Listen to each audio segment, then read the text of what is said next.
Matapos kansilahin ang mid-year semestral break, in-service training ng mga guro sa Bangaldan National High School gagawin tuwing Sabado. Sundan sa report.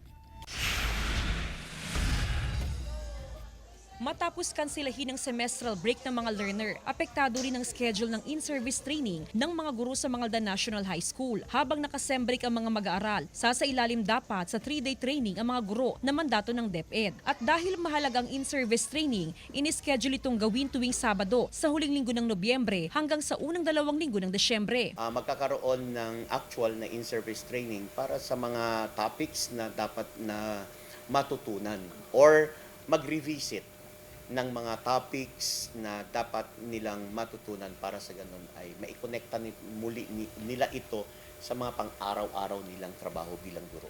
Napag-usapan naman at nagkasundo mga guro sa bagong schedule ng in-service training.